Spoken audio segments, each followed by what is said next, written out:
Il est des esprits que le monde ne peut contenir, des voies si vastes qu'elles traversent les siècles sans jamais être pleinement saisies. Ibn Arabi est de cela. Mystique andalou du XIIe siècle, il ne fut pas simplement un penseur, mais un océan de lumière dans lequel se sont noyées tant de certitudes. Considéré par ses disciples comme le Shaykh al-Akbar, le grand maître spirituel, il demeure pour d'autres un énigme dérangeante, voire un hérétique incompris. Pourtant, tous s'accordent sur un point. Personne ne peut l'ignorer. Ce paradoxe autour de sa figure n'est pas fortuit. Il découle de la nature même de sa pensée, où la vérité ne se déploie pas dans des raisonnements linéaires, mais dans une danse mystique entre le visible et l'invisible. Ibn Arabi ne cherchait pas à démontrer, mais à dévoiler. Sa vision du monde repose sur l'idée puissante de Wahdat al-Wujud, l'unité de l'être, une doctrine qui défie les perceptions dualistes, qui nie la séparation entre le créateur et la création, sans pour autant les confondre.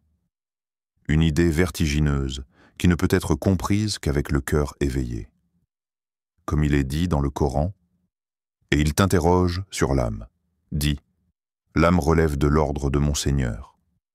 Et vous n'avez reçu que peu de connaissances. » Sourate Al-Isra, verset 85. Ce verset résume l'humilité nécessaire pour aborder la pensée d'Ibn Arabi.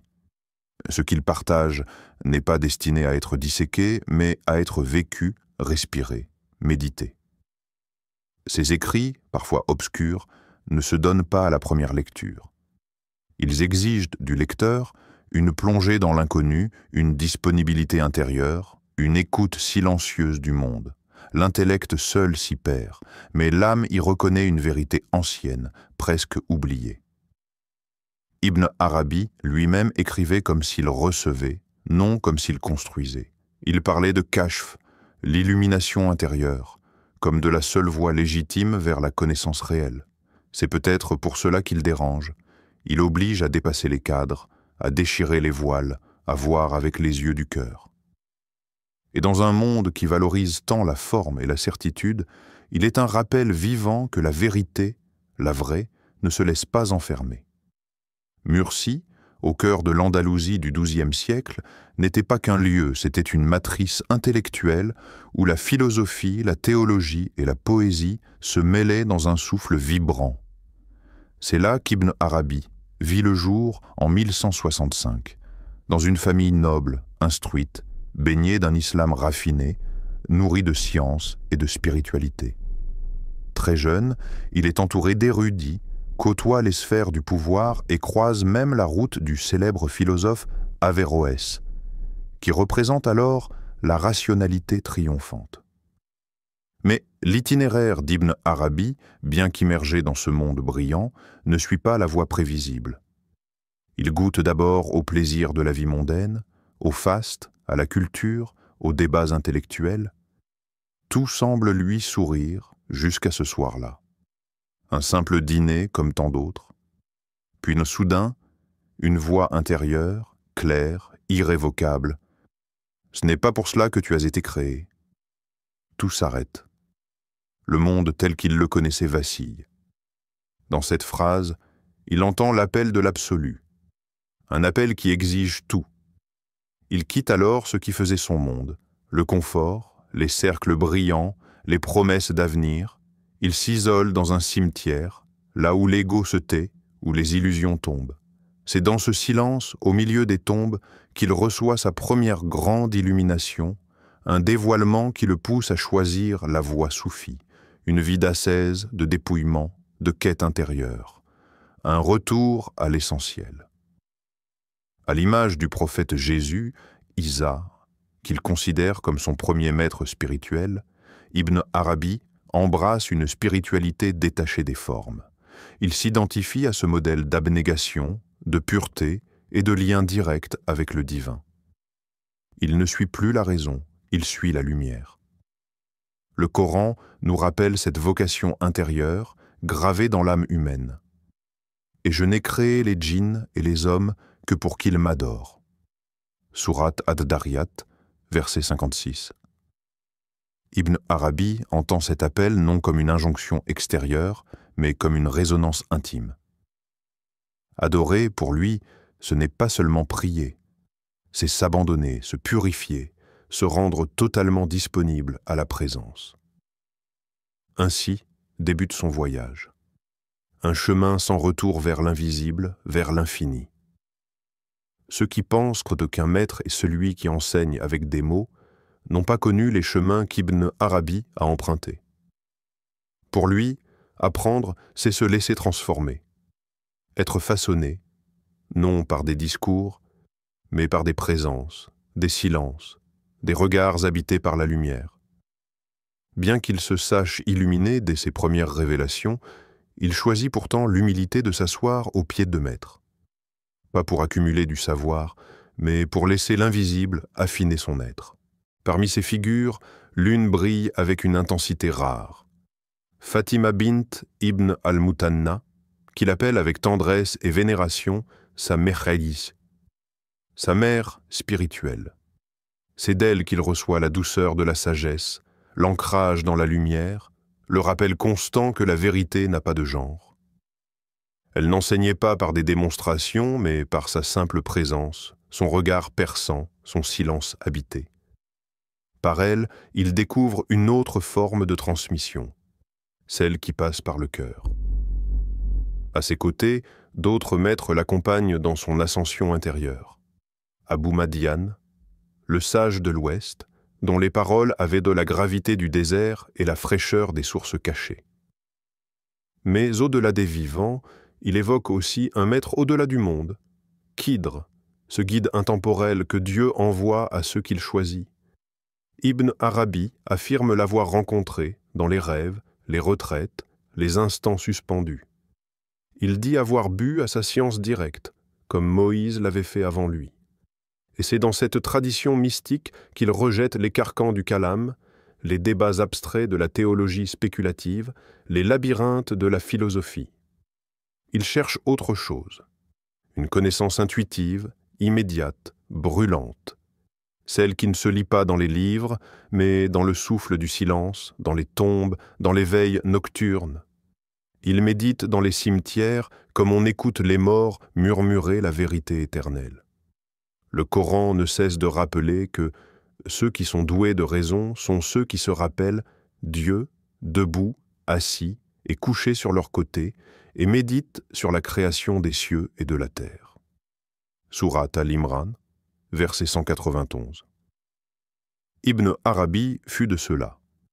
Son éducation ne fut pas un parcours académique, mais une initiation vivante, vibrante, entre les mondes visibles et invisibles.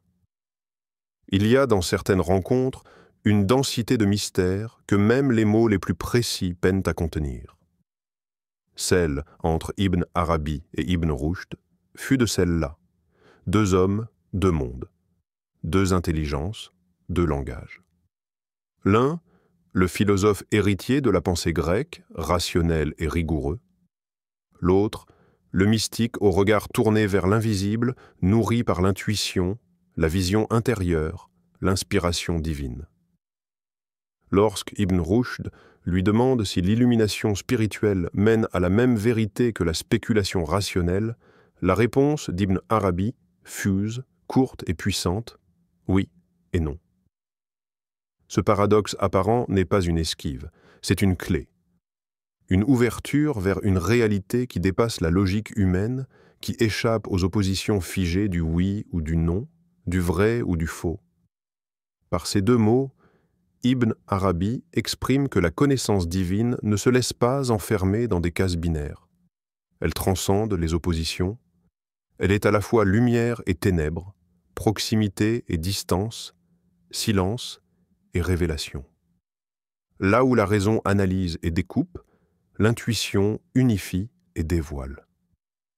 Ce moment intense révèle l'écart abyssal entre deux voies qui traversent toute l'histoire spirituelle de l'islam. La voie de la raison, solide, argumentative, rassurante, et la voie de l'illumination, incertaine, déroutante, mais infiniment vivante. Ibn Arabi ne rejette pas la première, mais il affirme que la seconde touche l'essence, là où la première ne fait souvent qu'effleurer la surface. Le Coran dit « Et il ne cerne de sa science que ce qu'il veut ». Sourate Al-Baqarah, verset 255. Ce verset rappelle que la connaissance ultime est don, non conquête. Elle ne se mérite pas par des équations, mais s'accorde à celui dont le cœur est purifié, réceptif. Ainsi, cette scène entre Ibn Arabi et Ibn Rushd devient symbole.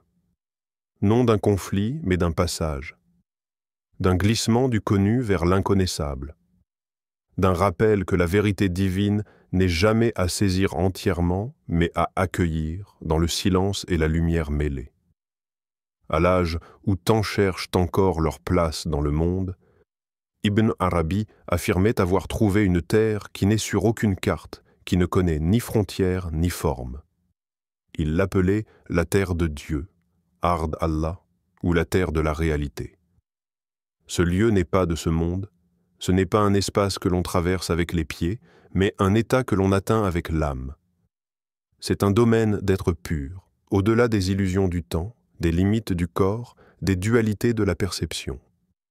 Ibn Arabi n'y est pas entré par hasard.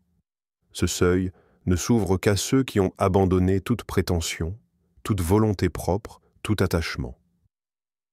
Il disait que seul l'esclave réalisé, celui qui a fait de sa servitude envers Dieu un absolu, peut percevoir cette réalité. Là, l'éternel et le contingent se croisent sans se heurter. Là, le mystique comprend que tout ce qui existe n'est que le reflet d'un nom, l'écho d'un attribut divin, une trace sur le miroir de l'être. Ce n'est pas un lieu de repos, mais de dévoilement.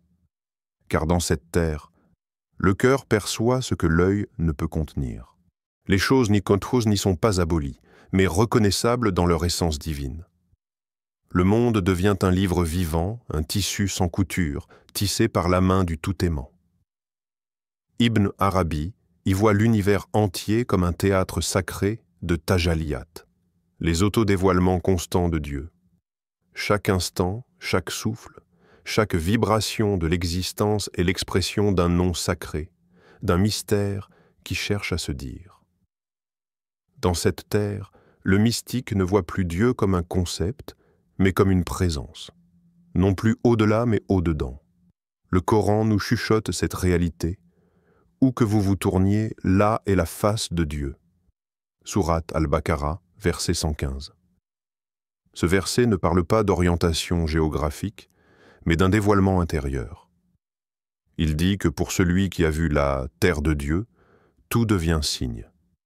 Tout devient face. Cette expérience marque un tournant irréversible. Ibn Arabi n'écrit plus désormais depuis l'extérieur du mystère. Il parle depuis l'intérieur du sanctuaire. Et dans ces mots, ce n'est plus lui que l'on entend, mais une voix plus vaste, celle du réel, qui se dit à travers lui. Dans l'océan infini des saints, Ibn Arabi se reconnaît une place singulière. Non pas celle d'un maître parmi d'autres, mais celle d'un point de convergence, d'un saut, d'un aboutissement. Il ne revendique pas la prophétie, dont la porte a été scellée à jamais par Muhammad, mais il se proclame le sceau de la sainteté muhammadienne, Khatm al-Awliya al-Muhammadiyin, ce qui, dans sa cosmologie, est tout aussi vertigineux. Ce titre n'est pas une gloire personnelle, mais une charge cosmique. Il affirme que tous les saints héritent spirituellement d'un prophète. Certains reçoivent la lumière d'Abraham, d'autres celle de Moïse ou de Jésus. Mais lui, dit-il, hérite du prophète Muhammad dans sa totalité. Non pas un aspect, non pas un rayon, mais le soleil complet de la prophétie. Il se veut dépositaire de l'ensemble des sciences prophétiques, de leur lumière secrète et de leur sagesse cachée. Cette conception fait de lui un miroir total de la réalité muhammadienne, le reflet vivant de son esprit dans le monde des saints. Cette position, immense, le projette dans l'universel. Il n'est plus seulement l'homme d'un lieu, d'une époque ou d'une tradition. Il devient un axe invisible entre les mondes, un centre silencieux autour duquel tourne la spirale de la sainteté. Mais une telle prétention si elle inspire l'admiration mystique de certains, suscite aussi la réprobation de beaucoup. Certains le voient comme présomptueux, d'autres comme hérétique. Mais pour Ibn Arabi, ce n'est pas un choix. C'est une vérité reçue dans le secret du cœur, à laquelle il ne peut que se soumettre. Le Coran évoque cette notion de transmission sublime, et il enseigne à qui il veut ces sciences, et quiconque reçoit la sagesse a reçu certes un bien immense. Sourate Al-Baqarah, verset 269. Ibn Arabi se voit précisément comme ce réceptacle de la sagesse ultime, non pas au sens rationnel, mais dans le sens profond de hikma, la sagesse divine insufflée dans le cœur de ceux que Dieu a choisis. Être le sceau de la sainteté muhammadienne, c'est pour lui achever un cycle, non pour le fermer, mais pour en manifester la plénitude. Il n'est pas le dernier saint, mais celui par qui le message intérieur du prophète atteint sa pleine expression dans la voie de l'illumination. Après avoir quitté les terres baignées de lumière d'Andalousie, Ibn Arabi entame un périple vers l'Orient, vers la Mecque, cœur battant de l'islam, sanctuaire des âmes en quête. Ce voyage n'est pas qu'un simple déplacement géographique, il est une traversée intérieure, une immersion dans un océan de mystères. La Mecque, avec sa Kaaba en son centre, devient pour lui le théâtre d'une série de révélations bouleversantes, où le visible se mêle à l'invisible. C'est là qu'il rencontre Nizam, une jeune femme dont la présence éclaire ses poèmes comme une flamme vive. Nizam n'est pas qu'un amour humain, elle incarne l'amour divin, la passion spirituelle, ce lien profond qui unit l'âme à son Créateur. À travers elle, Ibn Arabi chante cette union ineffable, cette quête du divin qui embrase le cœur. Lors d'une circumambulation autour de la Kaaba, cet acte sacré de dévotion qui tourne le corps mais élève l'âme, Ibn Arabi est frappé par une vision extraordinaire. Un jeune homme mystérieux, radieux, se révèle à lui. Ce jeune homme n'est pas un simple être, mais la manifestation même de la réalité divine, la lumière qui éclaire les secrets de l'univers. Dans cet instant suspendu, la structure cosmique et spirituelle du monde se dévoile à Ibn Arabi, comme un livre ouvert sous ses yeux. Cette expérience devient le cœur de son œuvre magistrale, Futuhat al-Makkiyya. Les révélations mecquoises. Un trésor inépuisable de plus de 10 000 pages où il déploie la complexité de ses visions, ses méditations sur la nature de l'être, les relations entre le créé et le créateur, le visible et l'invisible. Un monument spirituel qui continue d'émerveiller les chercheurs de vérité. Le Coran nous parle de cette lumière qui guide le cœur. Dieu est la lumière des cieux et de la terre. Sa lumière est semblable à une niche où brûle une lampe. Sourate An-Nur, verset 35. Dans cette lampe, Ibn Arabi reconnaît la flamme de la connaissance révélée qui éclaire le chemin des mystiques à travers les âges. Ce voyage à la Mecque n'est donc pas seulement un pèlerinage rituel, il est le point d'orgue d'une ascension spirituelle, un passage du visible à l'invisible, une rencontre avec le divin qui changera à jamais sa vie et son œuvre. Ibn Arabi, tout au long de sa vie, fut un écrivain infatigable, un architecte de la pensée mystique dont les mots dessinent les contours d'un univers intérieur d'une richesse inouïe. Il a laissé derrière lui des centaines d'ouvrages, mais certains d'entre eux rayonnent avec une intensité particulière, témoins vivants de son génie spirituel. Au sommet de cette œuvre monumentale se trouve Futuhat al-Makkiyya, l'encyclopédie mystique par excellence. Véritable palais de la sagesse, cette œuvre déploie toute la complexité de sa pensée. Métaphysique, cosmologie, théologie, mais aussi poésie et symbolisme.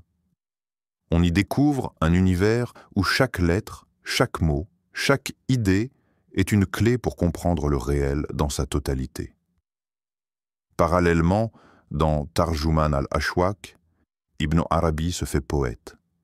Inspiré par Nizam, il chante l'amour divin avec une intensité passionnée, mêlant érotisme spirituel et mystère de la quête de Dieu. Ces poèmes ne sont pas seulement des œuvres littéraires, mais des chemins d'initiation, des invitations à dépasser le voile des apparences. Enfin, son ouvrage Fusus al-Hikam est une synthèse audacieuse, une sorte de condensé où se déploient ses visions métaphysiques les plus profondes. Il y dévoile le sens secret des sagesses des grands prophètes, révélant ainsi la trame invisible qui relie le divin à l'humain. Cet héritage exceptionnel ne serait rien sans ses disciples, notamment Muhyiddin ibn Arabi al-Qunawi, son principal héritier spirituel et intellectuel. Qunawi joua un rôle déterminant dans la diffusion de cette pensée qui, bien que souvent symbolique, ambiguë, voire hermétique, nourrit profondément la tradition soufie. Il est important de souligner que la pensée d'Ibn Arabi, malgré sa profondeur, reste un mystère ouvert, sujet à multiples interprétations, ce qui témoigne de sa richesse et de sa vitalité intemporelle.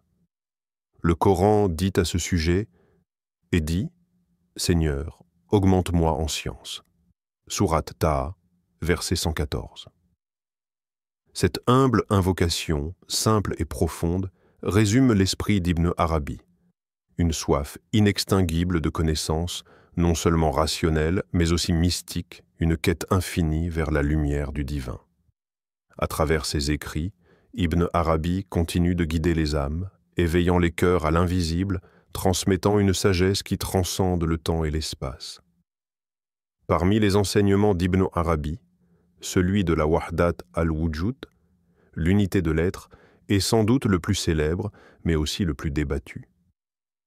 Cette doctrine affirme avec force que Dieu est la seule réalité véritable. Tout ce que nous percevons, tout ce qui semble exister, n'est en réalité qu'une manifestation, une expression de cet être unique, éternel et infini. Ce n'est pas un panthéisme simpliste qui réduit Dieu au monde, ni un matérialisme voilé. Au contraire, c'est une vision subtile et profonde où Dieu est l'être même, la source unique à partir de laquelle toute chose émerge et vers laquelle tout retourne. Chaque créature, chaque objet, chaque pensée n'a d'existence qu'en tant que reflet de cet être divin. L'univers, dans sa diversité, est donc une projection, ce que Ibn Arabi appelle Shayal, l'imagination divine, une image mouvante et vivante qui révèle la richesse infinie de Dieu. La grande difficulté est de dépasser la tentation de croire que les êtres possèdent une existence autonome. C'est là que réside le piège, confondre la manifestation avec la réalité. Pour le mystique, l'enjeu est de réaliser que cette multiplicité apparente n'est qu'une scène passagère, un théâtre d'ombre sur le mur de la réalité. Tout vient de Dieu et tout y retourne. Le Coran évoque cette vérité avec une clarté qui ne laisse aucun doute. À lui appartient la création et la direction. Béni soit Allah, Seigneur de l'univers. Sourate Al-Mu'minun, verset 84. Ce verset affirme que toute chose dépend de Dieu, qui est à la fois créateur et maître. Rien ne subsiste en dehors de lui. Ainsi, comprendre la Wahdat al-Wujud, c'est apprendre à voir le monde avec les yeux du cœur, à discerner la présence divine cachée derrière le voile des formes. Ce n'est pas nier le monde, mais le reconnaître comme une manifestation vivante de la beauté et de la sagesse infinie de Dieu. Ibn Arabi invite chacun à cette réalisation intérieure, à ce voyage au-delà des apparences, pour toucher du doigt l'unité profonde de l'existence, là où le divin et le créé ne font plus qu'un. Ibn Arabi, dans sa quête pour révéler l'invisible, n'utilise pas de définition froide ni de raisonnement sec. Il préfère s'adresser au cœur par des images vivantes, des métaphores qui éclairent l'obscurité et ouvrent des fenêtres vers le mystère. Imaginez une lumière blanche, intense, pure, absolue. Lorsqu'elle traverse un prisme, elle se divise en une infinité de couleurs, toutes issues de cette même lumière originelle. De la même manière, Dieu est cette lumière unique, infinie, et la création n'est que la réfraction, le jeu des nuances qui émanent de lui. Chaque couleur est distincte, mais toutes demeurent unies dans la source lumineuse. Ou bien, pensez à une ombre projetée par un objet. L'ombre existe parce que l'objet est là. Elle dépend totalement de sa source, elle en est l'expression, sans existence propre. Le monde est semblable. Il est l'ombre de Dieu, présent, tangible, mais jamais indépendant. Son existence est suspendue à celle de son Créateur, reflet mouvant d'une réalité plus haute. Plus encore, Ibn Arabi évoque le projecteur qui, dans une salle obscure, envoie des images sur un écran. La lumière pure du projecteur est invisible, mais elle donne vie aux formes qui dansent sur le mur. Dieu est cette lumière originelle, la création, ces images éphémères projetées sur le voile du néant. Dans ces métaphores se cache un paradoxe fondamental, que Ibn Arabi exprime par cette phrase profonde. Huwa la huwa, il est et il n'est pas. Dieu est à la fois au-delà de toute chose, transcendant l'entendement humain et immanent, présent en chaque fibre de la création. Le Coran nous offre un écho à cette merveilleuse dualité. Nul ne connaît son secret sauf lui-même.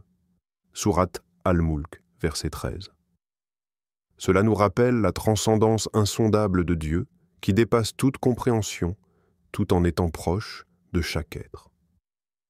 Par ces images, Ibn Arabi invite à dépasser la pensée linéaire, à accueillir le mystère dans toute sa richesse, à goûter la beauté d'une réalité où présence et absence se mêlent, où être et non-être s'entrelacent dans une danse éternelle.